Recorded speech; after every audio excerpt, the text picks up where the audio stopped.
Hello, everybody, and welcome back to another exciting day here at Season 2.0 of Vigo's Court. I'm Judge Darkwolf. Over here is Counselor Q. What's up, Q? Tell everybody how you What doing. it do? What it do? I'm feeling good. I mean, the person who grew up a Michigander feels even better after the Michigan game over Ohio State. Now we've got three dope matchups here in Vigo's Court tonight. Starting off here with this one here, so I'm super excited.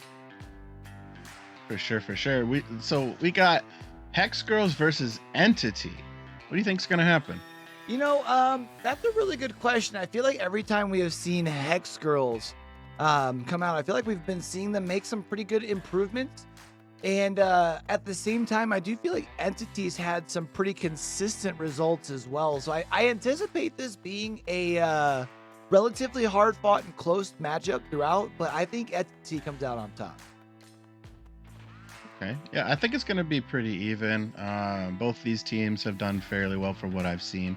I've seen Entity play quite a bit. I've seen Hex Girls play a little bit. I'm not super knowledgeable on them, but I'm excited to see what they bring to the table. And you know, just another day, man. I mean, can you believe this? We're on week 3. Yeah, I know. After 2 weeks of preseason. It's crazy, right? And we're seeing Vigo's Court is back. We're seeing that more people are starting to talk about building up a little bit of anticipation for every time we see these matchups and whenever we see the actual schedules getting released. Again, this is the first of 3 today. We've even seen over the holiday weekend, we've been seeing a lot of people popping in, checking out, seeing what we've got going on over here. And I can't wait because this matchup should be a banger. Absolutely. I just want to take a second here and just remind everybody that this is a really interesting position that we have, right? We get to bring DBD to you guys and to bring these competitive teams together and really let them shine, right? So just remember, there's so many rules and regulations that we have to go by and that these teams have to abide by as well. And unfortunately, sometimes they don't follow them. But as it goes, we're seeing less and less of those errors, right? Those rule errors. Yeah, we're seeing less and less of the rule violations and things like that. The other thing worth mentioning too is we've seen throughout the course of this season, right, that we've seen quite a few teams who are kind of in the middle of what you could say they're coming out party to competitive DB. This is their first kind of taste to it, and we're seeing. many teams. We talked about Hex Girls been making some pretty big leaps and bounds. We had, we've seen Arctic Wolves has had a pretty big coming out party in the beginning part of the preseason, now continuing, keeping it rolling in the season itself. Corrupt's looking good. We've got a lot of people or teams that are newer and they're starting to make a name for themselves. Absolutely. And it's nice for them to have a place to come. You know what I mean? 100%. Like a nice place with good people, good rules, and sportsmanship, right? That's the most important thing in any kind of sport, especially esports, right? You have to remember it's still a sport, right? They still have to practice. They still have to get everything built up on their end. They need to know their strategies. They got to assume what they think the other team's going to do based off of previous games, right? So, a lot goes into this, and it really shows when people show up and, they know the rules, they know what they're going to do. They go in and do their thing, and we get to sit back and just watch this amazing show. Yeah, and it's interesting today, right? Because, typically we're kind of used to, at least I think you can say in the competitive scene, we're kind of used to seeing a couple of typical rounds like McMillan, Autohaven, stuff like that. But today, actually, we're going somewhere that's completely out of the normal realm when we talk about DBD, right? At least competitive. Absolutely. We're going to the Temple of Purgation, which is a realm in the Red Forest. Area is 156 square tiles, 9,984 square meters, 8 hook minimum, 13 hook maximum. So that's a decently sized map and not a ton of hooks, right? So you really need to pay attention where you're going and apply that pressure, by your hook states. And we do see a lot of the time that actually will determine how well or not well you do, right? So if you're taking those first hooks and you're not bringing them to your strong 3-gen area, you're losing pressure, right? Because now you have to leave and you have to go all the way across from there, and then they can choose to let them sit for a little bit and get some gen pressure and then unhook. You really have to place those hooks perfectly to get the most out of them. Yeah, even though Temple of Purgation, when we talk about the size of it, isn't typically seen as a like a large map, right? It has the very very very large middle building, which kind of breaks the map up quite a bit. One, you do see a lot of killers tend to almost, it seems like anyways, from the couple of weeks we've seen the map played thus far, almost surrender that bottom middle gen, but it's finding where around the main building you want to set up that 3 gen you were talking about, because there are some pretty strong loops. We have some of those like shorter walls, which things like maybe the Huntress, you can hit the hits over, but otherwise there are longer loops with some rather safe pallets. You can kind of loop some, or you can chain some different tiles together as well. So the important thing is if you can kind of pick a quadrant of the map and stick to it, you remove those resources, then you're really setting yourself up for late game. Absolutely. And you really got to be careful, because sometimes sacrificing that middle building too early can be detrimental, right? Because it basically gives survivors a free place to go, right? Because if you're injured, go there, right? Because we already know, based off of the way, the rules are set, that the basement's going to be in check. It's never going to be in that main building. Right. So now that main building is really a really good reset point, because the killer has to come down and then go back up. So it's a lot of time wasting potential there if you use it correctly. Yeah, exactly. Especially because you're talking about not only getting from wherever you're at and finding the 2 entry points that you can get into the temple itself, but then going actually to the bottom floor too, finding the reset point makes it a relatively safe point for sure. The flip side of that, though, is that's also quite a bit of time that's wasted by, well, I don't want to say wasted by the survivors if you are getting the reset, but it's a lot of time spent by the survivors as well. So definitely got to make sure that otherwise you're being as efficient as possible on those gens. Absolutely.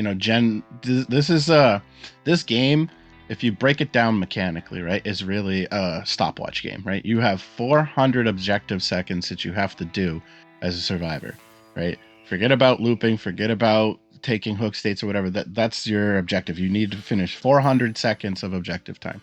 So the killer has to decrease that amount of time that you're allowed to use, right? So they have to put pressure on you and take that time away.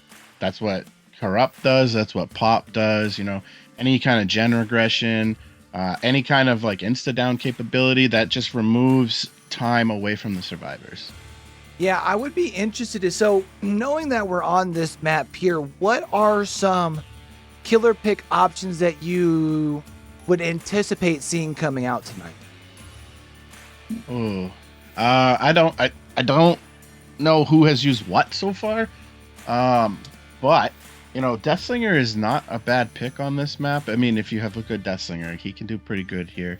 And I'm just thinking not S tiers, right? Because I think it's a little early to be wasting S tiers, but I don't know. Maybe they'll come out with probably not on this map even late in this season. I don't think we see S tiers come out, to be honest with you.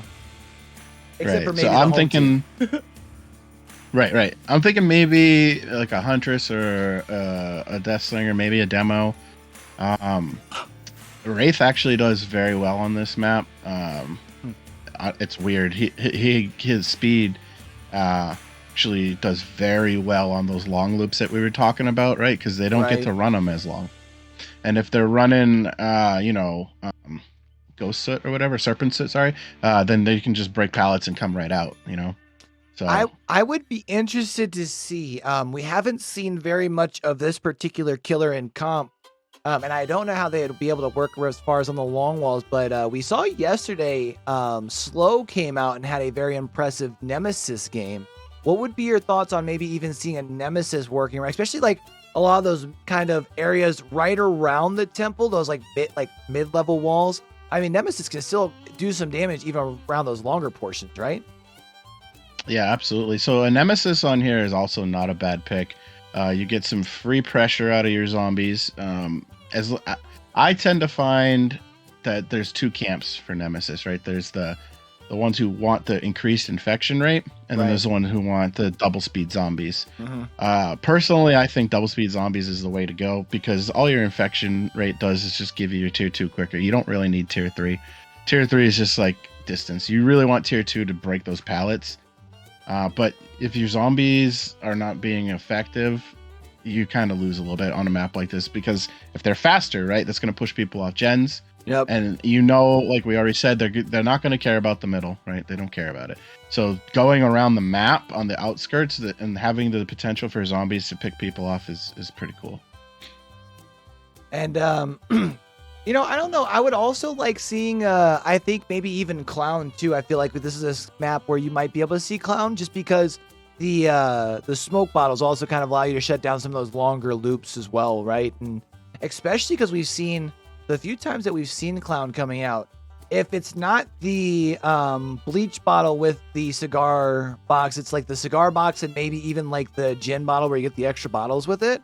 And I feel like that gives you even some, especially when you add the additional 2 canisters, gives you some good like snowball potential. And there aren't very many maps that you can really come out with the Clown on and feel comfortable on, I would say, in Vigo's Court. So if you have a decent Clown, it might be a good map for that as well. Yeah, I think if they were gonna pick Clown here, my pick would be absolutely the cigar box and gin bottle, just so you have those extra bottles. You throw that first one, get your cigar box potential, and then you have 6 bottles left, and that's kind of the best way I think to do it.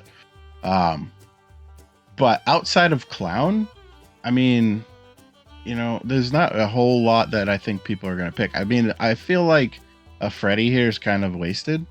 I don't think like a Freddy on this map is very good. But you know, there is the potential to see him because of his ability to teleport. A doctor on here is not terrible, right? Because you like you said, we're getting rid of that middle, so people are going to be in corners, and when he does a static blast, it's going to hit a lot of people. Get some good information so you know exactly where to tackle outside of that middle building too. Could be some valuable information there, I think, for sure as well. Yeah, and if they're you know, good at the shock, they can break down some loops as well. But it does look like everybody's ready. Everything looks good. If you want to just let them know they can ready up, we'll be good to go. All right, I will let them know. I'll also slide on over, which usually lets them know. But get excited. You know, we're talking about trial number 1 here, and I don't know. You know, I like that we're still early enough in the season where I think every killer is still on the board for everybody, other than I think maybe Arctic Wolves has used their Wraith twice. I think they burnt out their Wraith already. Yeah, And like I said, this map is pretty good for Wraith. So I'd be surprised to see what they bring, because like you said, it's so early. People have so much potential. Like I'm sure these teams have been practicing, trying to figure out what their best choice is. And it might not even be anything we're thinking of. You know, they could come out with Hag. I'm trying to remember. I think we saw Plague. Bubba come out on this map during the preseason tournament, and I think they actually did rather decent. More so just because you are able to remove those resources relatively quick, while also, you know, continuing your chase. And once you do get your chainsaw like charges, you do kind of get that little bit extra movement as well. So yeah, absolutely. As long as they don't hit stuff, right? That's Bubba's downfall. These loops are so long. You have to hit them perfectly. You know. Yeah. You got to loop them right. So we are going to see, we've got everybody loaded up here real quick. Now, before we talk about how our killer here is going to be able to get those points, we want to make sure we've got all of our offerings and everything. Make sure we've got our, four blueprints as well as our cut coin here. Let's see, 1, 2, 3, 4 bloodies. 4 bloodies. We've got a cut coin as well. Let's go ahead and talk about how our killer's going to be able to put up these points here in trial number 1. Absolutely. You know, this is the one of the things that the killer has to remember. That first and second hook is 2 points each. Third hook is 3 points. All right. And your fourth hook, you know, if you get a progression, you lose 1 point. Right. You don't get 4 hooks. I don't know why I said that. 7th and 8th is extra progressions worth 1 point each. Okay. 4K is 2 points. All right. So that's how they can get their bonuses. They really wanted to aim for that 4K. If you get an entity kill, all right, then the corresponding hooks will be yours. But if you get a bleed out, you don't get anything, right? That's absolutely what you do not want. And the most the killer can get is 30 points. So remember that, you know, that. And if you need more information, go to the exclamation rules in the chat, and that'll give you whatever else you might be looking for. And we are sitting at a little bit of a longer loading screen. I'll tell you what, I think the loading screen portion in competitive DBD is probably by far like the most suspenseful part, because you know you're right on the verge of actually getting in. Everyone's all ready to go. We've got everything lined up itself. Um, Again, keeping in mind, we are going to be going to a unique map there as far as the Temple of Purgation itself. We are going to come in, and I am excited. We are going to see an interesting killer. It was one I had thought about bringing up, but I didn't, and it's going to be the Cenobite. I like the Cenobite decision here, and it's interesting. We haven't seen Cenobite too much as far as in competitive yet. Obviously, still being the newest killer, only really being released in certain competitive scenes as is. I like the adding, like the introduction of like a whole nother objective with the configuration, right? Like it makes the survivors have to focus on something other than, as you'd mentioned, that just sole 400 seconds of objective time. The other thing that's interesting is seeing as the killers have gotten more accustomed to playing Cenobite, starting to learn where those spawns are. That way you can actually find the box itself and actually like basically keep a constant chain hunt going, right? Absolutely. And we did just see an aura reading, so that's going to tell us that there is undying, and that's a very good perk for him. And he does get the hit, and you do see that the box is picked up already. So that's just going to be another thing that player has to do to take pressure off of the rest. And that was spicy, very showing a lot of confidence and precision there as far as using the M2. One thing worth noting is that's going to be not only a quick down, but that's going to be a down in the basement. We still have about 30 seconds of that corrupt intervention as well. And our basement here, as you can see, is back over here kind of by the corrupt intervention. So that does mean as survivors move into start setting up for the save, they're going to be getting off of those generators that they had started. And with Ruin still being in play here, those gens are going to be regressing at 200%. And that's a lot of pressure that for Railblazer here. Oh yeah, and you see him using his power very effectively, right? He's on this side, and he used his portal just to check if someone was on the other side. He didn't have to go over there, and that's one thing that Pinhead can do that other killers can't. He can survey. Right. We are going to see actually they're getting a little bit of the slowdown there with the M2. Don't think you're going to be able to secure the grab. However, you are going to be able to get the second hit onto the Nia, maybe even get the body block. Oh, you might be able to get the double play here. Woo! Oh, unfortunately, though, we do have some borrowed time still in play here. Definitely good information as far as for our killer here for later, but that is going to be a second hook, and that hook is still in the basement here.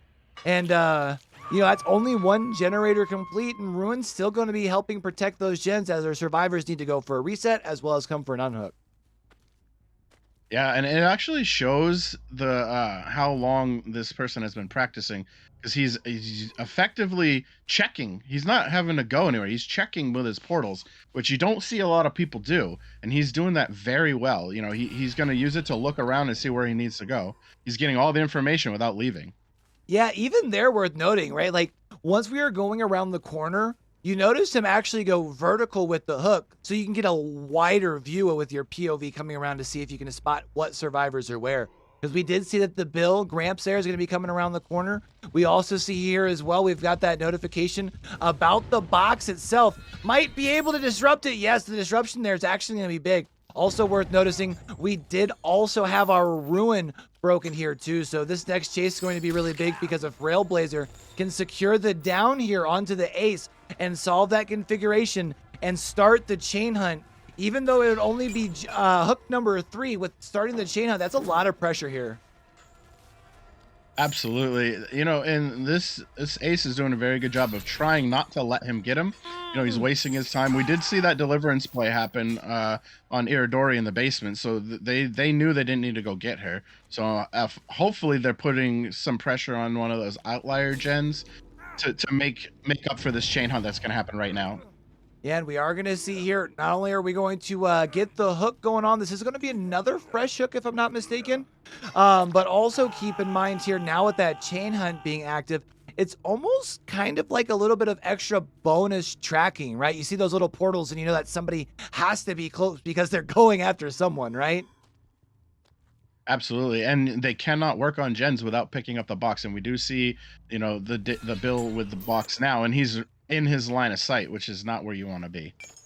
Now we are still going to be working around a very very strong loop, that being Shaq. We are also going to be seeing the application of the M2 should cause the distance to be built here by the Bill actually to be minimized, which is going to really help Railblazer. Keep in mind, this trial that we're in right now has been going for quite some time, and we're still only sitting at 2 generators complete. This is the type of pressure that we've been able to see from the Cenobite, the few opportunities that we've seen in competitive, and it's been, again, very interesting to see a whole new strategy and a whole new aspect to the competitive DBD with this configuration here.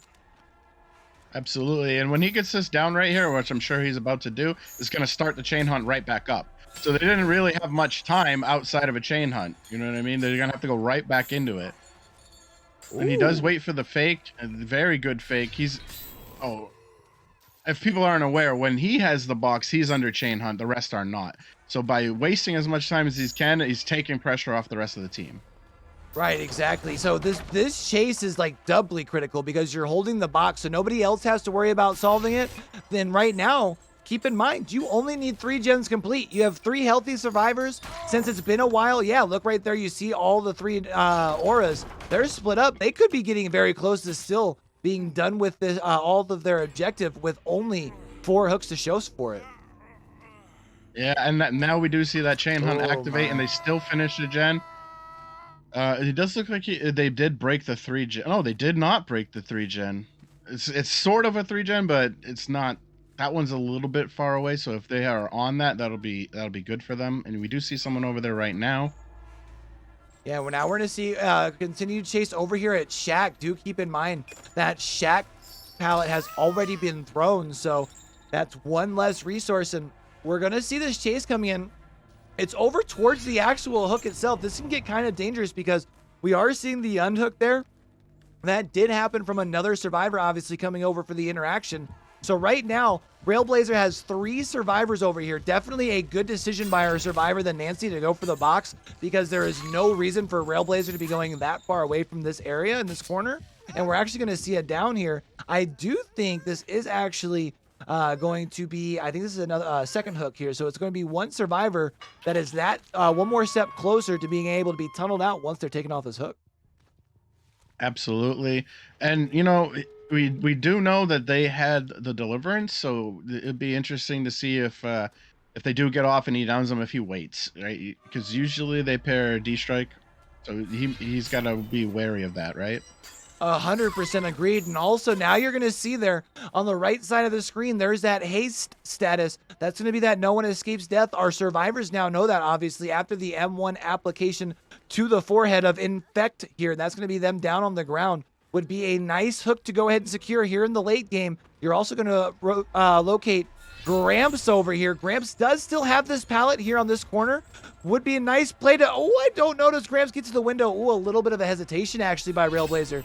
But another very confident use of the M2 power, but no M1 through the pallet space, which it would have actually probably hit. Instead, we're going to see Gramps here is actually doing a very good job of wasting a lot of time. We're also seeing a save across the way as well. With the down, wouldn't be surprised to see the slug come and at least over here double check this door. Chat, don't clip that because I know how that sounds. Wait up, hold on, I can explain. But actually, we're coming over here, and I like the decision to double back and go ahead and go for just go ahead and put this person up on a hook. Don't need to get too risky and basically give up all of your pressure, right? Absolutely. We do see that there's quite a lot of progress on both doors. So they're gonna, if they're gonna be smart about it, they're gonna need to take this 3 out, right? They can't risk it. Yeah, and that's what we see. We see them take the 3 out and then just let Gramps die, unfortunately. The good news, though, is the death hook, which is the hook that generally rewards the most points. Since it was a progression, you do take away that extra point from the killer, though, right? So kind of a nice little give and take there, I would say, for the Survivor Squad. Definitely a nice performance from their end. Absolutely. And you know, they did a really, really good job of not allowing the chain hunt to deter them very much, right? Because it can apply a lot of pressure, but they were right on that box every time. And then whoever was carrying it was doing pretty efficient at wasting the time so that others could push pressure on those gens.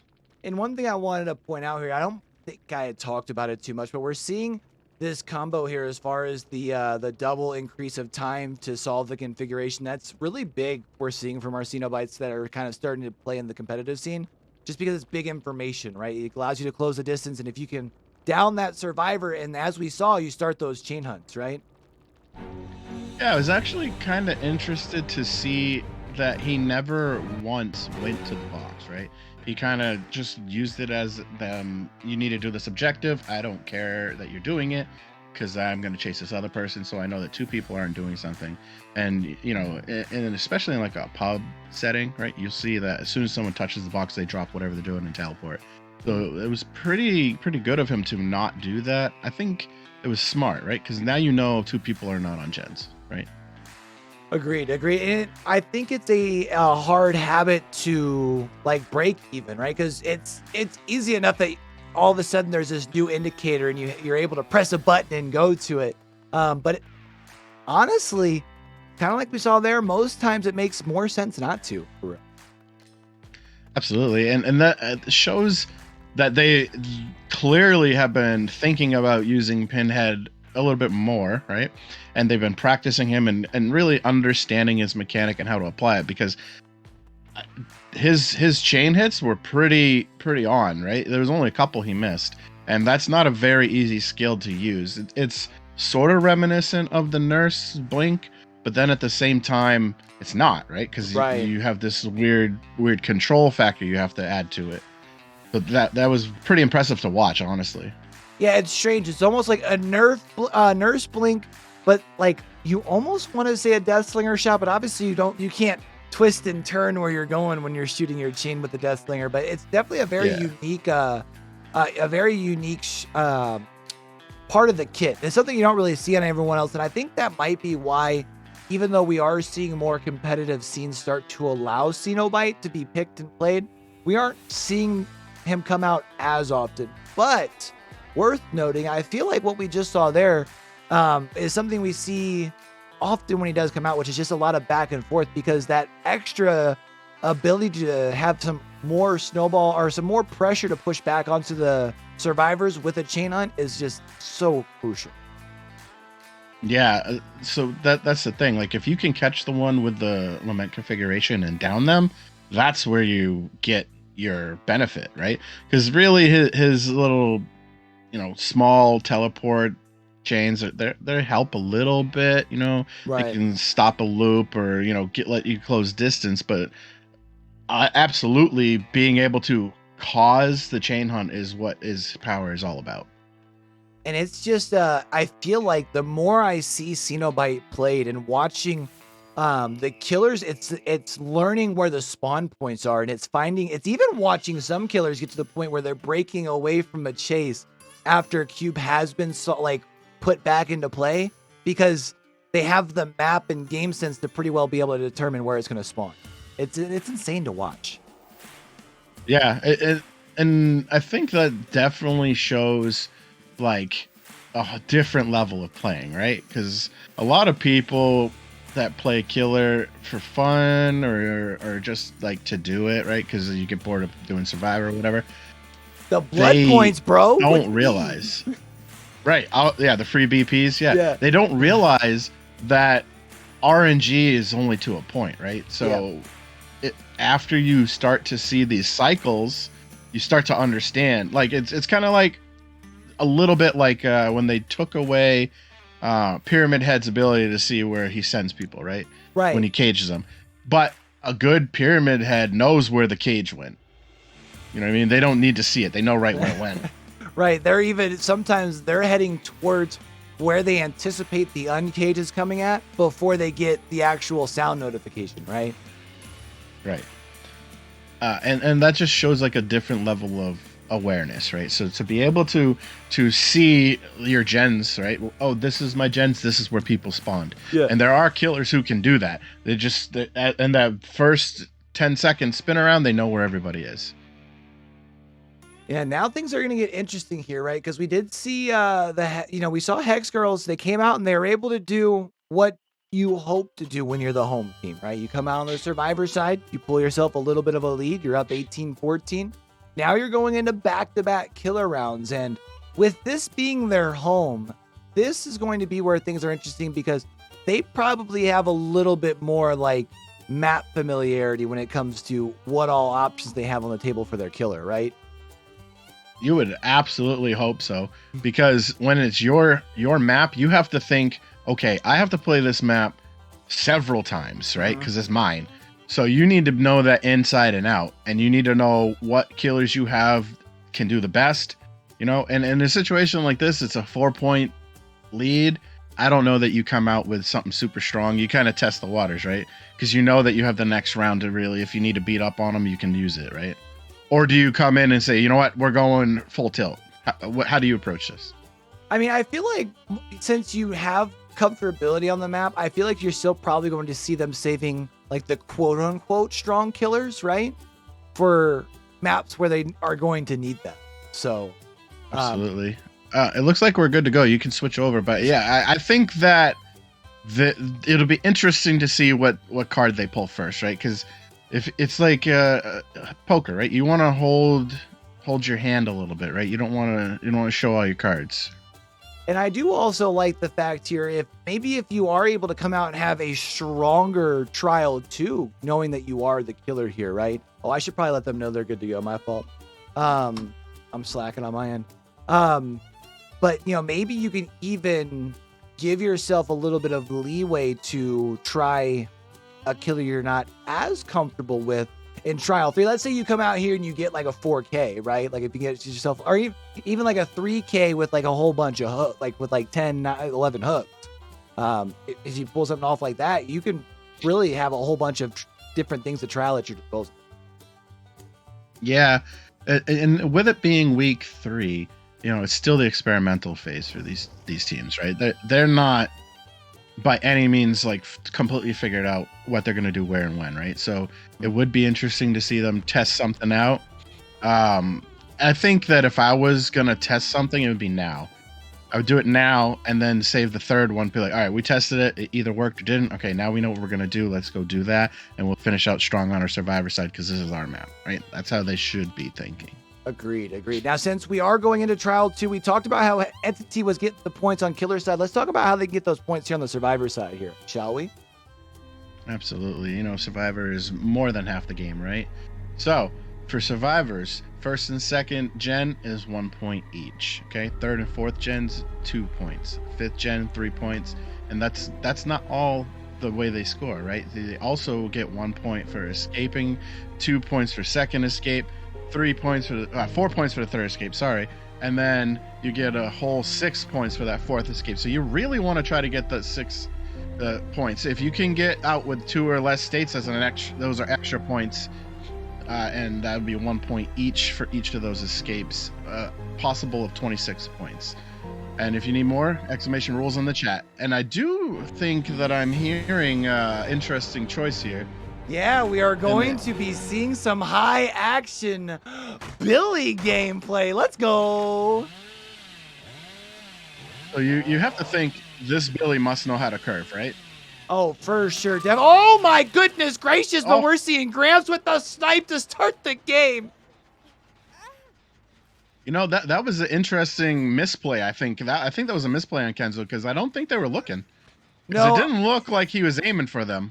No, I think actually Kenzo was working on the gen and probably would have been fine sticking to the gen, as Drew, I believe, was the intended target of that chainsaw. But it is going to be a down nonetheless, and now we're going to see Gramps loading, or they're going to locate another survivor here. And if you could get yourself back-to-back downs here, this could be a lot of pressure on Gramps on the beginning. Keeping in mind, again, that Gramps team, the Hex Girls, they were able to come out and put themselves in a little bit of a lead early, and that's another down. Wouldn't be surprised to see a slug, but instead, Gramps is going to take another fresh hook here, basically just going to move this survivor to that same hook. I like this play, especially because you do see we were able to locate what was supposed to be the location of the reset. Instead, you're going to be able to continue putting pressure onto those 2 survivors. Absolutely. And, I feel like that shows a little bit of miscommunication on the team's part, right? Because if as soon as Leotro was down and heading towards that hook, they should have left. They should not be sitting there healing, right? Yeah, unless maybe possibly Kenzo here is at like 89%, and you were hoping that possibly you could hit back-to-back straight skill checks. But yeah, otherwise you probably should have retreated. We are going to see, though, now Gramps making the very easy decision and continuing the tunnel process here onto Kenzo. Also keep in mind, you're noticing on the bottom left-hand corner of your screen, we have yet to see a save across the map, nor have we seen a generator getting complete here. There is generator number 1 coming across, but of course, generator number 1, as you just talked about heading into this trial, does yield you the least amount of points, and there's going to be a down before Kenzo can make it to the pallet space itself. You might have somebody close because that generator that got done earlier was relatively close to you, but you also know you have 2 people there for the reset. There's going to be a hook up you go, hook number 2, and now Gramps got to be feeling good right now, right? Absolutely. And you know, he's doing a very good job of pushing people, right? I mean, like I said, it was a little unfortunate that they were right there, but he knows where they are. He's right on them, keeps going. And we do see, again, I was going to mention the low pro chain.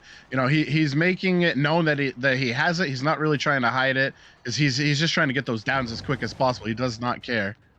Yeah, I do feel like most survivors at this point are kind of almost at the more assume the low pros until you can't otherwise, just because it's become so common. And we saw why they're here in the basement, right? Even though the pallet was dropped, you're still able to get the equivalent of an M1, although it obviously was with the chainsaw, but you're able to chain that together with another M1, and that's a down. Only generator number 2 getting down across the way here, which is going to be pretty important. You're going to see the same hook. This hook's getting used pretty heavy here, and it's a pretty central hook, while also giving Gramps the ability to traverse the map, as we do see Gramps here has located another survivor here in the corner. You're going to be able to get the M1. Yeah, I was going to say get the M1 before the pallet space. I really like that play there. And now you're just going to continue to rev up that chainsaw, try and close this distance, and should be able to cut off the survivor from this pallet space and just apply another M1. He's showing that he has very good efficiency and control with his Billy. Nice dead hard. To be able to zone with the Billy is pretty impressive to see. Yeah, the zoning, honestly, by Gramps has been really fun to watch, and it definitely is showing some patience and map awareness as well from our Zarina, because our Zarina's been on a very good job with this run, might I say. I do think that is actually the longest run that we have seen thus far in the trial. That's also going to result in the 3rd generator getting done across the way. Can't help but wonder if we've got a 4th one getting close as well, but we do have quite a bit of pallets that have been dropped. Wouldn't be surprised to see, yeah, I was going to say, Gramps go ahead and remove some of these, especially with the low pro there, getting some extra value, and checking in on this generator over here. And again, just kind of removing those pallets. Also has scratch marks here. Might be able to find another survivor relatively quick. And as you said, he's doing a really good job. Oh my goodness, that would have been a great snipe, but he did use the low pro, so it will only injure. But the ability he has to control his Billy is very, very good. I have not seen this good of a Billy in quite a while. Yo, I don't even know what I just watched. He used it, and he was just trying to close the distance, and instead gets himself a free health state. Definitely a very nice move by Gramps. We are going to see a close here. Ooh, I thought was going to pull off the curve. That would have been very, very impressive. Do keep in mind, though, looking down there at the bottom left-hand corner of your screen, while we've been talking a lot about Gramps and how special his performance has been and how impressive it is, our survivors have done a very, very good job fighting back. This is only going to be hook number 6 here. They've done a very good job as far as getting generator work done. Now, this is going to be, I believe, a fresh hook on the Drew. Normally, the fresh hook is a big news for you in competitive because that is our front-loaded hooks. But actually, that hook is worth less than if you were to get somebody on a 2nd or onto a 3rd hook, I should say. Absolutely. I mean, it does look like that was a deliverance because, you know, the broken status, and I don't think anyone was over there. But we do see that they're going to kick this. Oh, they're not going to. I thought they were going to kick that gen and get rid of Leotril out of the game. And this gen does have a lot of progress, so they definitely want to make sure no one's around. Yeah, and I like that decision, showing a lot of map awareness because they were obviously just over here not too long ago, and there was not very much progress. So knowing that there's a 2nd survivor around is going to see the back rev onto Ace, and that's going to be another down here. This is big because you can put Ace up on a hook, and you had mentioned it, Leotril, I was going to say if you get back over there, is on death hook. However, Gramps is going to be putting Railblazer over here onto this hook, and it is kind of away from some of the gens, so when the survivors do happen to go in for the save, they are removing themselves away from objective work that needs to be done. I would absolutely think that this Kenzo is nowhere to be seen, and hopefully working on that final gen. Yeah, I wouldn't be surprised if this is one that Gramps is heading to over here, just because it is very far away from everything. And I feel like Hex Girl's killer hasn't really been able to check back here in quite some time. We're actually seeing two survivors. We're going to see a back rev. This is going to, oh, I thought you were going to be able to get a solid first hit, but instead you're just going to continue the chase here. But this is two survivors. This is kind of big. If you could get the Nia down, that would mean you have everybody else at that point injured. But I do like the idea of just closing the gap here with your chainsaw. You were hoping to maybe not hit the edge there, of course, around the curve, because this is a relatively longer wall here. Should be seeing the pallet. Oh, no, not seeing the pallet thrown. Ooh, nice attempt at a curve, but patience from Claudia, not quite able to get to the pallet, though. That's going to be a down. That's going to be hook number 2 for Drew.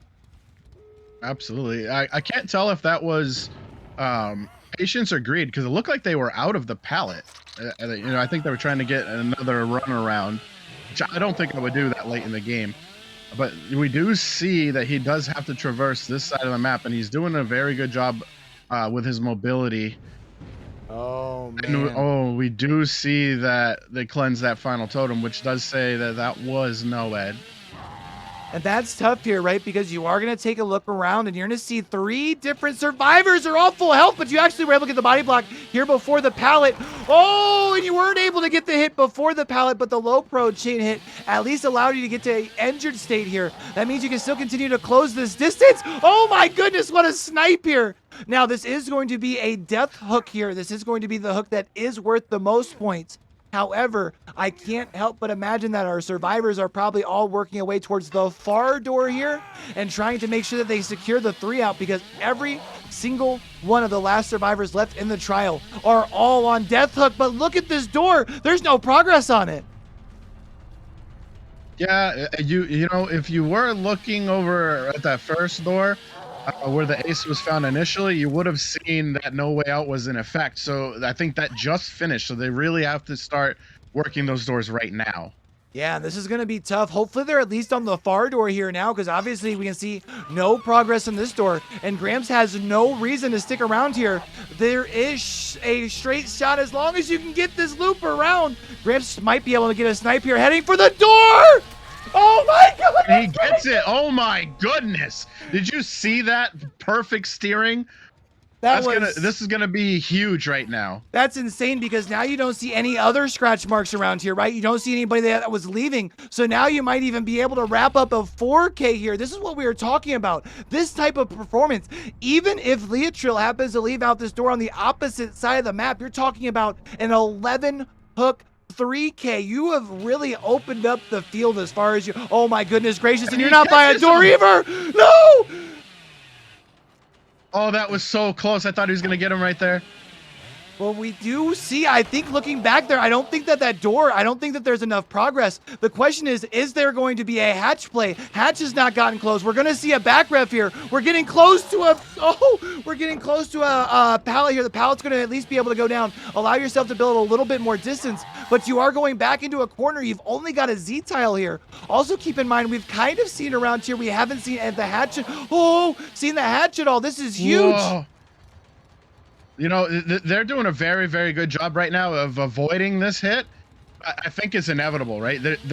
There's nothing they can do. The hatch is not here, right? They need to make distance and try to get away and try to find that hatch. Otherwise, it's just biding time, right? They're gonna go down if they don't find this hatch. Yeah, your only hope was, I was gonna say, maybe making that pallet, and instead that's gonna be down. And chat, I'm not sure what resolution y'all are watching this game in, but that does indeed look like a 4K to me. Gramps says, what? Temple of Purgation? You're saying that this is a hard map? Nah, dog. 4K. Let's go. And not only a 4K, but a 12 hook 4K. Right? I don't think there was a single progression this whole match. You know, that's a really good point. I will have to double check in the background to see if that is the case. But yeah, 12 hooks on a Billy on a map like this. I mean, holy cow. That is, wow, that's impressive. Yeah, I'm waiting to get the final word, but I'm pretty sure there was no progressions. I mean, just I talking mean, about the, from the word go, right? Had the pedal to the metal. That's I don't even know what we just watched. I just got the official word. That was a 12 hook Wow. 4K from Billy on Temple of Purgation. That was astounding, and I think he got a lot of value from the No Way Out. I know it was kind of hidden. You had to really pay attention to see that get covered, but that is what caused them to be unable to get any door pressure at the end game there. Yeah, that No Way Out was a huge value. That's even with our Survivor Squad cleansing the NOED to go with it, right? Yeah, I mean, they did a really, really, really good job to get rid of the NOED. I don't think it really mattered for Billy because he does have those chainsaws, so he still has that insta-down capability. But, it would have been worse if they didn't, right? Because he was right there with 3 of them, and they cleansed it. Oh, man, that was amazing end game right there. Like, honestly. Look, I think the whole game was great, but the end was yeah, that whole end sequence there. I mean, talking about, because you had everybody, you talked about how it was a perfect 12 hook game. You went into the end game even, and you still had everybody on the field still needing their death hook, and you just get them in order with a couple of oh my goodness gracious, amazing snipes. I am hoping our media team is in the back working on getting some clips, because we've got some amazing content of just that one game. That was insane. Absolutely. I mean, if you don't clip that, I will later, because holy moly, some of that stuff that we just saw, like, I'm a pretty, silent person. I don't get super excited, but holy crap, the end of that game, I don't know about you, but I was getting hyped. I was letting you talk, but I wanted to get in on it, Yeah. That was, whew. Yeah, I mean, that's why I had to reach for the water, man. I mean, I'm feeling all scratched. That was just a lot of action, so hype. I'm sorry if I happen to get too loud and blow out any eardrums or anything, but that was a spectacle to watch for sure. Absolutely, and I don't know about a lot of people, but for me, that reminded me of like why Billy used to be so great, right? They definitely, I think, nerfed him to the ground, but obviously Gramps doesn't care, right? He's like, whatever, I'll throw down with Billy all day. Bring it. Yeah, that was pretty tough. Now, we did just get out of trial number 2. We are at the halfway point. Obviously, we just got out of the trial, so most people know as far as what map we're on, but let's kind of talk about the lowdowns and the dirty secrets as far as the map itself, right? Absolutely. So again, we're on the Temple of Purgation. All right. 156 square tiles, 9,984 square meters, 8 hook min, 13 hook max. It's not a small map. It's not a super large map, but it's a pretty decently sized map. Like we said previously, it's kind of like a perimeter square, right? You once you get rid of that middle building, you just have like the outskirts to really worry about. And I think it took them a long time to finish that middle gen, didn't it? Yeah, it took them a little while, because I think part of it, and I think it's kind of part of the strategy. If you know that it's a safe area and the killer's got to take time to get down there, like, why not save that for a later gen? I think that makes a lot of good sense. And we even saw throughout the course of the trial, we didn't see we didn't see Gramps really spend too much time within the temple itself, and really just kind of focused mostly around 2 hooks for the most part, or well, I guess 3 hooks for the most part. Yeah, he pretty much stayed on shack side hook area, right? He didn't really go further than there. He didn't really need to. I mean, he did take chases on the other side, but he kept bringing them back over there, right? Yeah, the only thing I can think of is that one hook corner. Efficiency. Yeah, the one corner we got the snipe, but other than that, you mentioned it. The one side didn't leave it. Yeah, hook efficiency. That's what I'm talking about. Like utilizing your hooks based off of your gen positions, and I think that he realized right off the rip. Especially with that first snipe, right? He was like, "Oh, thank you. I'll put you right here." And then he gets the second snipe, but luckily they get the unhook, and he brings the same hook, and they're right there again. It's like, thanks. I know that only one person could be working on a gen, and it's not on this side, right? He knew that right away. Look, chat, I'm gonna need you guys to calm down. We're gonna have to burn the evidence, because we're still gonna try and get Billy buffed, but we can't have behavior seeing that game, because obviously they're gonna be like, no, right? we're gonna need to nerf him again, Yeah, let's leave Billy alone for a minute here. Clearly, you all just need to learn how to play him better. Go talk to Gramps and get some lessons. For sure, Like, wow, that was in my mind that was like a expert class on how to play Billy, because really, that was great. And it's crazy here because now after a very impressive performance, we're talking about a 25-point lead. And now any killers on the table really, because if you just secure yourself one elimination early and then maybe one late game, you're still in a very fine position for your fourth trial on Survivor. Absolutely. And with a 25-point lead, there's two ways you can go about this, right? Like we said, it's early enough that they can say, all right, we're going to test something, see how we do. Mm-hmm. Or they can say, you know what, we're going to blow them out and not be able to win this, right? Because you can only get 30 points as killer, perfect score, right? So if they go, we're 25 up right now, let's just keep going. Right. We heard Demise got to 95 once you guys started allowing all 4 trials to be played out. If we double our score from the first 2, we beat that by a point. Let's go, baby. Right? Might be trying to set a record here. It does look like we're good to go. So let's get this next trial underway. I'm excited to see what they bring, because I was not expecting a Billy. Like I said, if you bring a Billy, you need to be able to curve, and he had curves for days. Yeah, he had super good curves, and I'll tell you what, those snipes were those were a spectacle too. Even like the one across the map after breaking a pallet that was going for the unhook. I mean, that he was his heart sank on that, right? Yeah. He's like, I broke a pallet. Yeah. That was amazing. So we see all of our bloody blueprints are cut coin. While we're loading into this trial, let's talk about some ban rules, shall we? Absolutely. There, like we were saying earlier, there are rules. You got to make sure you're paying attention. Okay, so yellow items and add-ons only. One of each perk and item. Duplicates allowed, only except BT, borrowed time, if for those who don't know. Banned perks, all right, these are not allowed to be brought in. The built to last, the prove thyself, the starstruck, haunted ground, lethal pursuer, any boons and clairvoyance. We don't want to see that here. Okay, killers uses are limited to 2 a season, right? So they're going to be needing to save that Billy, I'm assuming. Survivors are limited, again, to 1 character per team, all right? You need to make sure you're not duplicating, especially for Dwights, they want to do that, but you can't. Violations are subject to penalties, and you want to go to !rules in the chat if you need to learn anything else.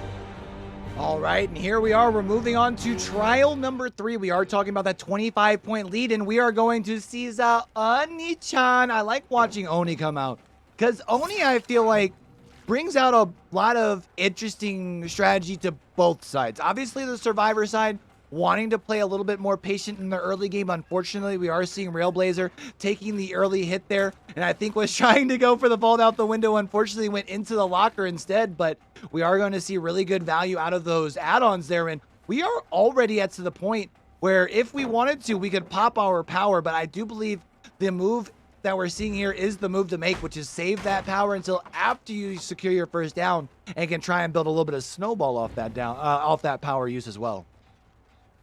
Absolutely, and it's interesting to think about it, right? Because last time we had Gramps, so now we have Iridori, and these 2 characters are very similar in the way they're used, right? Billy and Oni have very similar mechanic, other than that Oni needs to earn his power. Exactly.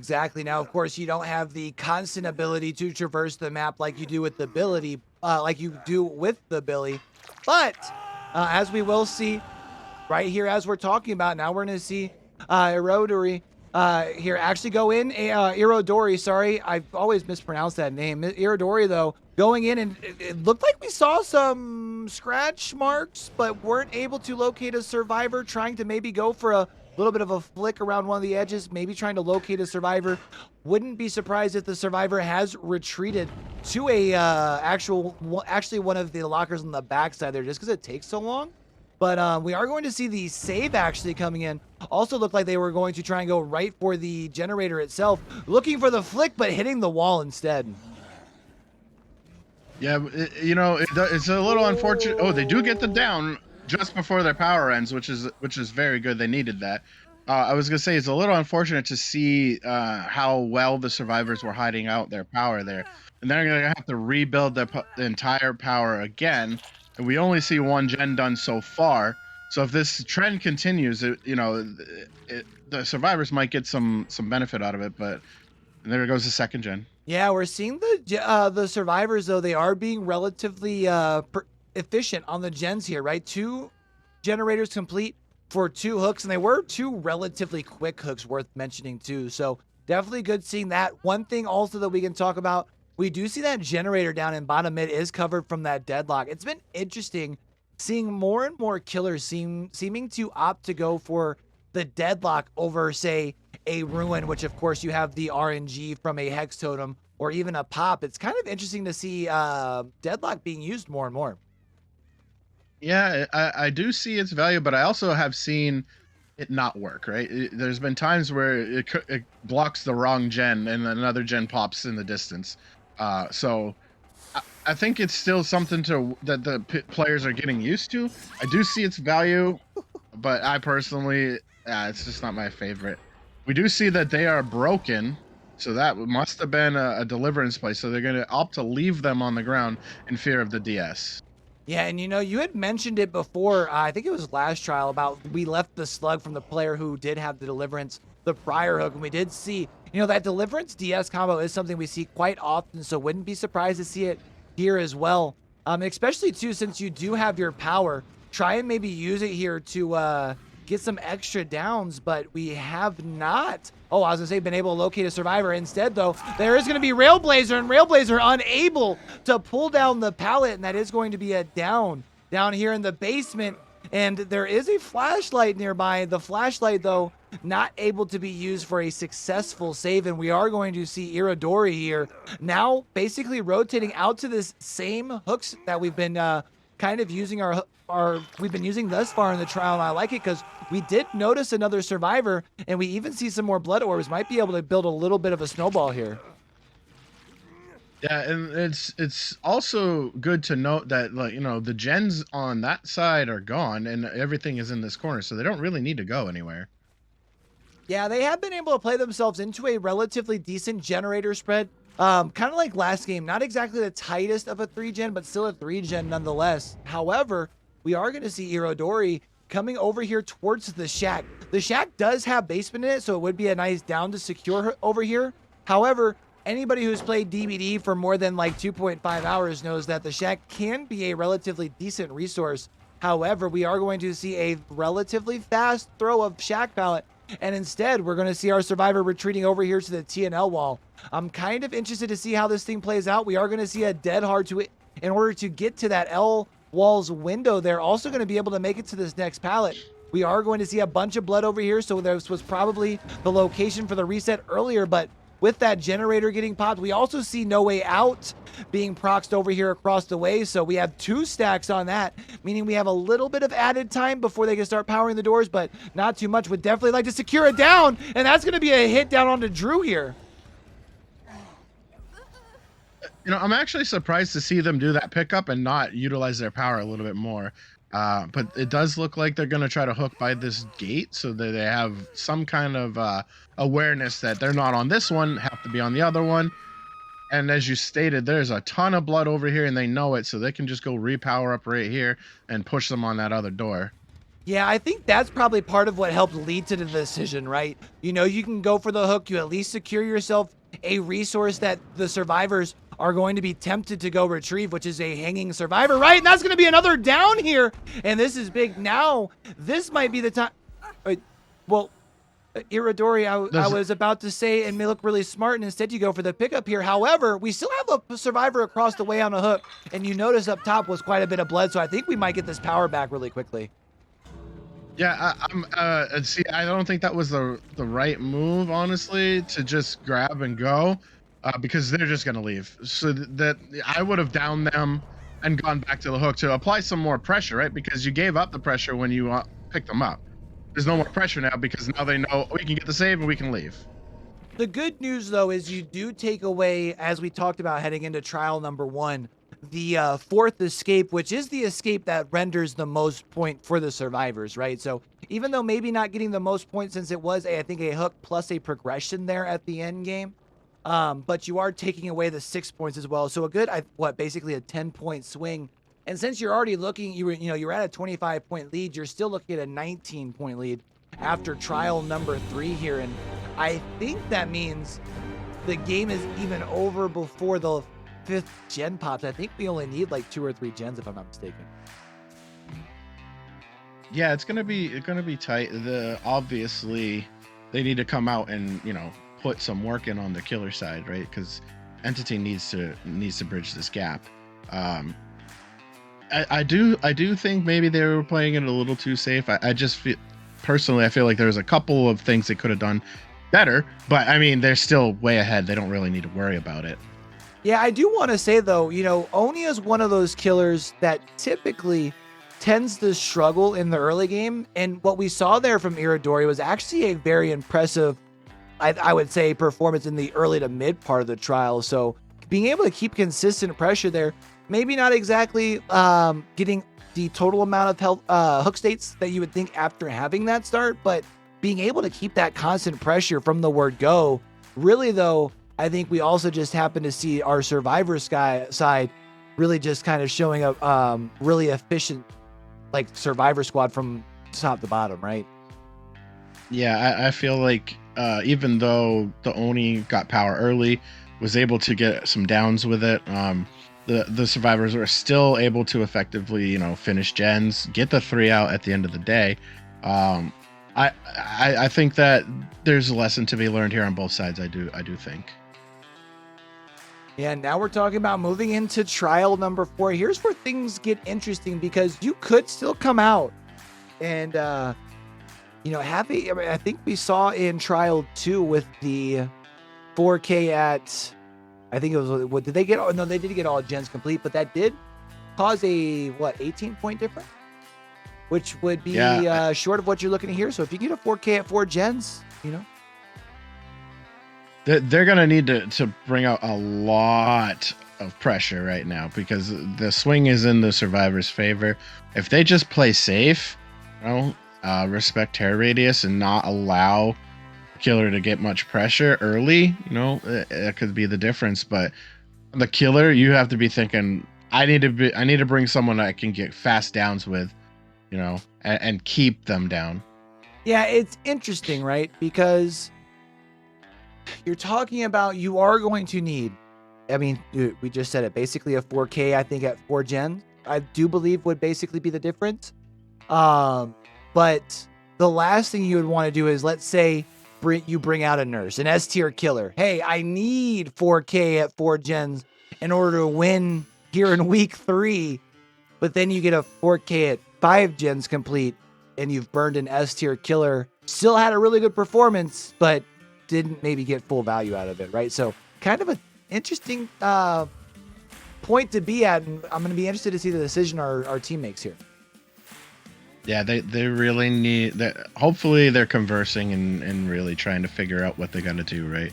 It's almost like, in a sports game, right? You're down, bottom of the 9th of baseball, whatever, 4th quarter football, whatever analogy you want to look at. This is where they need to put all in and hope they can swing it, Yeah, I'll be interested to see what they do opt to go for here. Shoot, we did see how strong Hillbilly could be on this map, right? In trial number 2, maybe you happen to have a Hillbilly on your team that feels inspired to try and duplicate that and even say anything you can do, I can do better, and I'm going to do it at 1 less gen complete to actually clutch it up here. But yeah, definitely going to be a tall task. Yeah, but it's not out of the realm of possibility, right? I mean, another decent choice, but you have to be good with them is Bubba, right? You get that down, they're not getting them. Get one out early. That's gonna help that snowball later. Yeah, I think the one thing that's tough though when you talk about a Bubba, especially on this map, even though we have seen, I think we actually saw Bubba out on this map in particular in preseason. knowing for the survivors coming in that all you have to do, right, is basically complete the 5th gen. The first chase is going to be very, very, very passive. You're going to be seeing free throwing of pallets, and there are some, as we discussed going into the matchup, there are some relatively longer loops that you can use to your advantage against the Bubba, and then link them into some other tiles. So I don't know. I'll be interested to see. We're definitely going to wait for an invite though and see what comes out.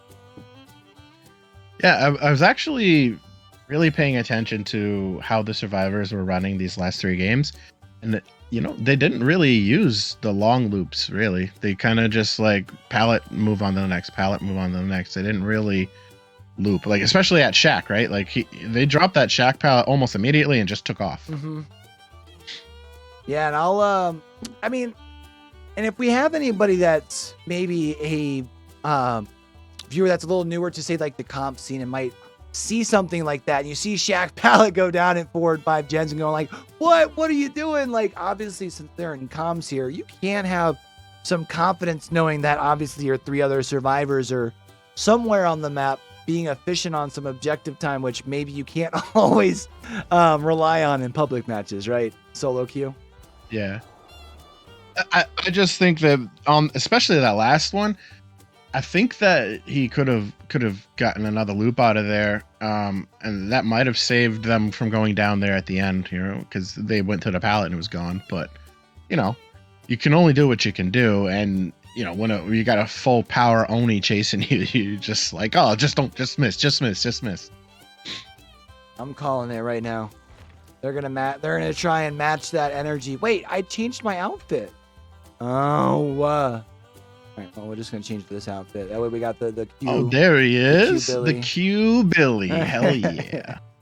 I would love to see another high action Billy game though, because I mean, what we saw there from our killer in trial number 2, that was really fun to watch, and that is going to, even if it's not the Billy, that's going to be the pace that you're going to need to set though, knowing that you are looking at needing, again, 12. You're gonna need all 12 hooks. Like, you can't even really have progressions, and if you do, you better find a way to become a slug god real quick so you can at least get those extra points for the 7th and 8th progression. Yeah, I mean, another questionable pick that might work for you. Yeah. I don't want to see it. Don't do it. You can't slug any better than with the twins. That's true, though. If you can down them all with 2 gens done, with 3 remaining, I can't really think of anyone else who can do that. Yeah, I would be interested on the math on that. If you're going for the slug, obviously you're going to need a killer, like you mentioned, like the twins, who can be a slug god to get the 7th and 8th progression, so you're at least getting those points back there. But I wonder then, if that's the case, if it's, a full 12 hooks at 4 gen, you're getting in the progression, that, like you said, it's going to have to be like everybody down at 2 gens complete, which is pretty tough. Yeah, no, I just can't think of anyone else who has that potential. I mean, like I said, Bubba, if they have a really, really good Bubba, bring those beast marks and, get that movement speed. But I mean, that Billy performance really set the tone for this game. And if you bring a Billy that's not as confident, it's a waste. You need to be on that same level. Yeah, I think the point that you brought up there, the Billy set, definitely set the pace for our squad here as far as Hex Girls, right? I mean, we're talking about a map that I don't think anybody coming into this matchup, I don't think anybody was expecting a 4K on any killers, because you probably weren't seeing any S tiers, and instead, not only do you see a 4K, but a perfect 4K, right? The 12 hooks, which has given you the ability to have this 19-point lead now heading into trial number 4. Yeah, I mean, even a Blight on here, I don't know that he can apply that quick down pressure. Blight on this map is not terrible by any means, but I don't know he can do that quick down pressure. Right, yeah. And so I see we've got a couple of survivors readied up. Hopefully that means we're going to have the point where we are ready to switch over into that spectator role here, because I'm excited for trial 4. I mean, we keep talking about it. They're in a 19-point lead, but if there's a team that could pull an upset here and have a comeback. I mean, we've seen Entity have some impressive performances thus far, so maybe they bring out something tricky here on the killer side. Yeah, absolutely. I do agree. I think we're ready to go. I really, really am excited and curious, right? Because they have to be thinking that, all right, we have to try. They're not going to put away, right? You don't Right. think they're just going to be like, oh, well, no, they're coming. They're coming. I just don't know what they're bringing. And one thing worth noting while we're loading into the Trial 4, and I talked about it before we headed into this matchup. I feel like every time we've seen Hex Girls, they're like that much better than the last time we saw. I felt like I said the same thing about Hookers last night, but really it feels like a similar story with the Hex Girls. I know that they're a team that's kind of coming together, and a couple of newer players, I think, but really seeing them starting to come out and really show their own personalities. Absolutely. I mean, that's what you want to see, right? You don't want to see teams getting worse or staying stagnant, right? You want to see improvement and constant improvement because you can always get better. There's nobody who's perfect at this game by any stretch. Like even the Agonies, they're still getting better. They come up with new stuff all the time. And that's if you're not, then you're losing, right? You need to keep improving. And even while we see, you mentioned a team like Agony who does keep improving, we're also noticing more teams closing that gap, that perceived gap between Agony, names like Agony, Sequence Trauma, and like the rest, right? Yeah, you definitely still have your super squads out there, but the gap is getting smaller, for sure. Like you can only stay top of the mountain for so long, right? So someone's going to be trying to come and take that spot, but I'm loving to see the from preseason to now, right? The improvement these teams have made. And we still have like 3 more quarters to go, but let's talk about some of these penalty rules loading into Trial 4. Absolutely. So penalties, if you get a penalty, the match may be played out or restart. It could be one or both, right? Those are the options that are allowed from penalties. 2 of the same survivor, that's a penalty. Banned perk, item or add-on, penalty. -5 points and a possible restart. Okay, stick away from these penalties. Wrong map, -5 points and auto reset. And harassing the ref, bragging, any of that stuff. You don't want to do anything. That's -10 right there. No restart. Right. Exhausted killer, 10 points. Delaying the game, 1 point for every minute over 5 minutes. And if you need more, exclamation point rules. There's so many rules, and these teams are doing a very good job of taking note of that. Like we said earlier, right? It's a competition. You need to know what's allowed and what isn't. Okay. And it's really, really, you can't express it enough. Half of the tournament, or the league actually, is based off of points, right? And you need to know what's going to take those points away. Yeah, and the last thing that you would want in, a league that does last over the course of 12 weeks, you don't want to lose a game here or a game there because of penalties, right? Because we've seen quite a few games over the course of these first 3 weeks where we're talking about less than 5 points is the deciding factor. Absolutely. And that's the worst thing, is when you know that you lost because of something stupid, like, oh, I brought the wrong thing. Oh, and it does look like this is going to be a reset. It looks like someone crashed, so Yeah, I saw we're Railblazer gonna have pop to back up in reestablish my this top lobby. right corner. I wasn't sure.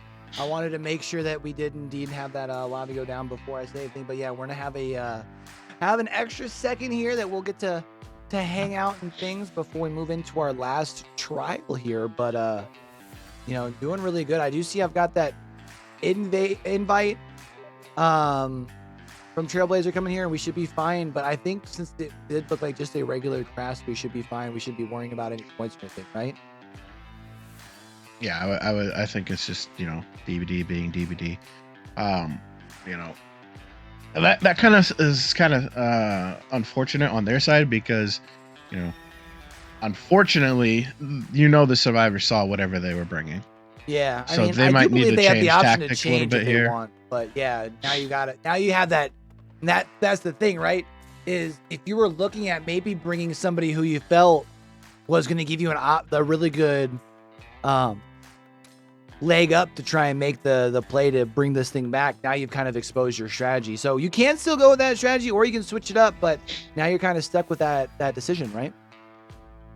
Yeah, and it's, that's the unfortunate thing about not having some kind of dedicated servers, right? Because it's a roll of the dice every time we hit go, right? We hope that we get what we want. We hope we get in and go, and then DBD says, "Nah, not today." But we You do gotta love it, have though. Railblazer in here, so let's go ahead. I believe that should be the Hex Girls back out on the Survivor side, so let's get them invited. See if we can get them to load in relatively quick, get this last match done. Do keep in mind, chat, since it is Saturday, we do have more matchups on the bill for today. We're going to have a matchup at 6 o'clock as well as 9 o'clock, so even after this one, this isn't our last event for the day. Yeah, and this is probably gonna roll straight in, right? So we would probably finish this out and start right up to the next one, But hopefully, I'm an underdog kind of person, right? I'm hoping that they can either tie or bridge this gap. Honestly, I want to see it. I want to see that happen. Just because I love those kind of games, right? When they're down and every second counts, that's really where you see things that you're not used to seeing. You see people shine and really, really up the ante. You know what I mean? Yeah, and I see looks like we've got some talks going in chat. Looks like they're talking about some, I don't know what it is they've got going on, but it's fun seeing the competitive scene still having fun amongst one another, even though obviously this decision it's not had yet. It is a tough order, but I don't know. Yeah, It's the always game's nice. it's not over till it's over, and they can come back. It's not going to be easy, but they can do it. I'm excited to see what they do. I want to see at least 3 hooks by 2 gens. That's what I want. Do you think Railblazer changes up the strategy here at all, or no?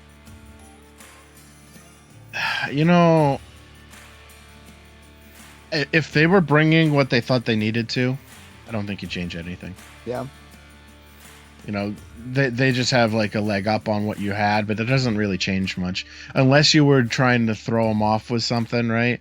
But typically you're gonna see stuff like Corrupt, you're gonna see Ruin, you're gonna see Pop.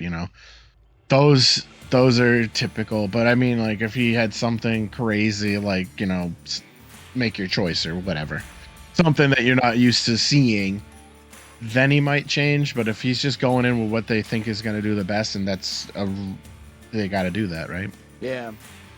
So we're going to go ahead and slide on over here because I know that they are probably going to be pretty anxious to go ahead and get into this 4th and final trial here. Does look like, though, we've got everybody going as far as the actual loading up here. Loading into trial 4.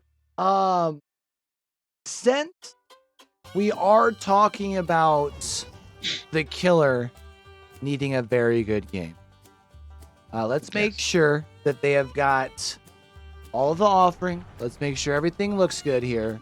And then in case we had anybody who maybe missed us explaining how the killer can get rules, since they're in a tough order here, let's go ahead and go over that, shall we? Absolutely. So on killer side, for you to be able to get points, first and second hook is 2 points. Third hook, 3 points. Progressions are worth 1 less, so you don't really want them in this situation. They want max points. 7th and 8th progressions is worth 1 point each, right? 4K is an extra 2 points, and that's what they have to be going for. They need that 4K right now. Entity kill, right? So they'll give you corresponding hooks plus progressions, okay? But a bleed out is not ideal. They don't want that because bleed outs give you no points, and honestly they can't afford it. 30 points are total available for the killer. More exclamation rules in the chat for more information, but they really need to be hoping for that 4K, right? They really want those hooks. They don't really want those progressions. So it'll be interesting to see how they approach this right now. Yeah, we are looking at another loading screen. There we go. That's what you love to see. We are And officially loaded in does here. sound like we're getting in, right? There we go. Now we are loaded in. We are good to go. Oh my goodness gracious. I almost pressed continue instead of spectate. Can you imagine? But we are going to see a Ooh. clown coming out here. We've got my humongous, humorous friend coming out. I always love watching me some clown play just because I feel like when you look back at it, it's kind of funny, right? Like the clown was the first of quite a few killers to get some reworks, but I feel like the clown is the one killer that didn't really change much with their rework, right? Other than like obviously you add the yellow smoke, but I don't think that really like moved the clown up or down in the anybody's tier list by much. Yeah, and removing his slowdown while holding a bottle really helped, right? That was the big change. But we do see that he has that cigar box information. Yeah, the cigar box has been one that's been, I feel like a common add-on we're seeing a lot, and it's because when you are using your yellow smoke to, usually it's because you're traversing the map and trying to put pressure onto other gens. It gives you some very valuable information. One thing worth noting though is we do not have our, usually we see the cigar box has been paired up with the gin bottles, so you can get the extra bottles here, but we don't have that in this case, which is kind of interesting. We're kind of going for the, I think the longer effect rate there. So I'll be interested to see how that plays out working around some of these longer loops. I'm wondering if that's maybe the decision why you went with that. Yeah, and I think it's actually interesting that they chose clown at all, right? Yeah, true, true. I mean, we kind of talked about it going into the matchup itself. I mean, Clown, it does have the ability to get you a shutdown around some of these longer loops here. So you do have that ability, and we do see the first down and hook came in before we happened to get a generator complete. So maybe can build up a little bit more pressure here in the mid portion, and we're seeing some impressive clown play. I mean, also too, you know, you can put yourself up a good performance here with the clown and maybe not have to worry about burning one of your stronger killers for a later trial when you have a little bit easier of a win condition, right? Yeah, I agree. I do think it's interesting that they brought the ether, because you only get an extra 1 second. So I'm not sure if I take the 1 second versus the 2 bottles.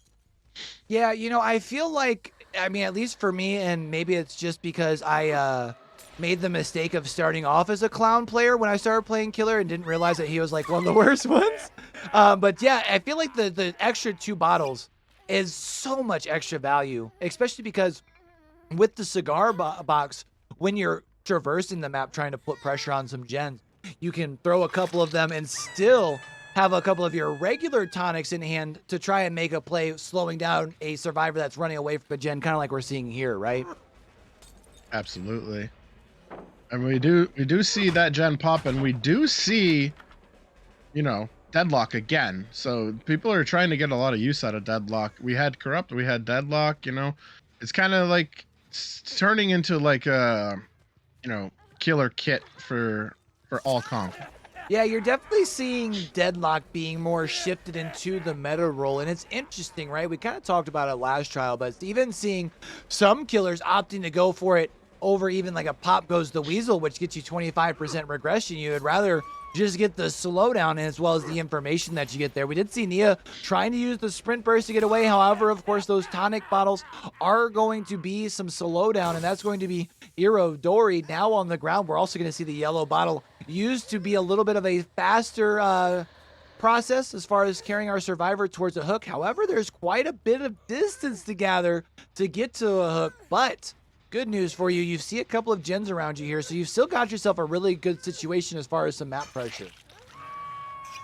Absolutely, and that's what I mean by you know, having those extra bottles, because they're having to reload more. But you know, if they had used all 4 bottles on that chase, I don't think they make that hook without that final bottle. Yeah, agreed. And we do see, though, now that unhook coming in here, it is going to be relatively close to the clown. So, oh, no, that wasn't was that unhook, or was that a... I think that was a deliverance. Yeah, I think they're going to see the D-strike right here. Oh! Oh, slaps him with the D. You love to see it. Yeah, that common decisive strike deliverance combo there does mean that our other 3 survivors are probably spread out amongst some gens. We saw the 3rd gen getting complete across the way here as well, and that's actually going to be where Iridori does decide to retreat to. I like this decision by Iridori because now you're coming to the portion of the map where there's really no objective to be worked on, meaning now our survivors can rotate over to where gens do need to be complete, which is where that 3 gen is. Yeah, and we do see, you know, they did take the D strike. They do get the hook, but I do think there was a lot of time wasted in that chase, especially being brought all the way over there. And you hear this gen flying right now. Yeah, we hear this generator right there, right? That thing's knocking like a Ford in the middle of December. This thing's getting pretty close to go. And one thing worth noting, we talked about the deadlock earlier. With the kick there, right after a hook, no pop goes the weasel. We talked about kind of interesting to see players go for that option, and that generator that we did kick is also now going to be covered up with that deadlock there, so no one's going to be able to stop the regression, but it's also not going to regress any further while the deadlock is on it. But we are going to see Ace actually doing a good job, in my opinion, of baiting our killer down here into the basement of the main building, because there is no basement as far as a hook basement right in the main building, so you're kind of pulling your clown away from the rest of the stuff that they really need to be monitoring. We do now see coming over to this corner gen, we actually see a survivor, an injured survivor. That's actually the injured Nancy running away. And if you can get another hook here, keep in mind you have already taken the decisive strike, and as we mentioned, you can only have 1 of each perk. So with that being the case, ooh, not noticing the clown had gone around. Oh, with the big play as far as the adrenaline value with the down and back up into the game of into the field of play. We are going to have that no way out though. So now at this point, not only is the doors blocked from that no way out, but you'll notice right side of your screen chat, there's going to be that no one escapes death. So now Railblazer is going to be able to put anybody down onto the ground with just 1 M1 application. And we do see that the Nancy is over here right by it, which is not where they want to be. You know, they're in a place that I would think they would just take the 3, right? Yeah, especially because now there has probably been the communication that here in this corner, that is the furthest you can be away from both doors, is not only a down... Oh, nice play actually doing the double back across the pallet. But yeah, you're far away from both doors, as well as you should be able to communicate that the no-ed's over here as well. So with no way out now officially being off those doors, I think it's a very easy decision to just go ahead and take the 3 out here. Absolutely. I don't think they risk it. I think they just go. Yeah, I mean, especially you've already completed all 5 gens. You know, at that point, that does mean you've solidified the victory. No reason on going for extra style points here, right? Just go ahead and take the escape. And we are going to see that's going to be a 1K. But Railblazer, honestly, talking about, what was that, 6 stages altogether? Well, a couple of progressions, but 6 stages altogether on a clown on a map like this. Honestly, still a pretty good performance. Oh yeah, absolutely. You know, you can't really tell what's gonna happen till it happens. I think the clown wasn't a terrible pick. I do think that it would have benefited from the gin bottle though. I really don't think that the ether really changed much. Yeah, I think that's a good point, especially, you know, we saw there a couple times might have been able to get some more value, especially knowing that, as you had mentioned, all you're getting is an additional second out of each bottle versus the extra time that you have just from the 2 extra bottles, right? Right. And you know, when the survivors are counting, oh, he's out of bottles after 4, you know, it's a lot easier than if he's got 2 more. You know what I mean? But I do think that was a really good performance either way. It just wasn't enough to get what they needed. And that is going to be, you know, a very impressive performance altogether from Hex Girls there. And, you know, we did talk about it as far as before that last match, before the last trial itself. You know, Hex Girls really, I think, putting the league on notice with a very impressive game here today. Oh yeah, I mean, coming out They pretty much held a 20-ish point lead after that Billy performance, right? Because they ended with what, 25-point lead. It went 20-19-25. That's pretty good. And it's not to discount Entity either, right? I just think that Billy performance really solidified this game. I think without that, it would be a lot closer. I very much agree. And, we talked about it before that last performance, but before we do head out here, keep in mind, chat, even though this matchup might be decided, we still have 2 more matchups tonight. We have a matchup at 6 o'clock as well as a matchup back here at 9 o'clock. So if y'all are wanting to watch some more competitive DBD, if you have not already, make sure you hit that follow button down in that bottom right-hand corner. Turn those notifications on as well. That way, when we pop live, we can catch you right back here. Absolutely. I mean, this game was a very, very good game. So I can't wait to see what else happens tonight. I mean, like we already said, these teams are getting better and better, and it's great to see the improvement, honestly. And since we do have to do a little bit of quick maintenance as far as on the back end, we will not be doing an interrogation room. So with that being said, what's that famous line? I don't want to take your since you're the oh no. I'm gonna let you have it. You're letting me have it? Okay. You do it so much better. All right, so that is going to mean that we are going to be convicting Hex Girl of murder, and we will be back here in a little bit. And if we don't happen to catch you back for those games, chat, we do have some more games tomorrow at 5 and 7.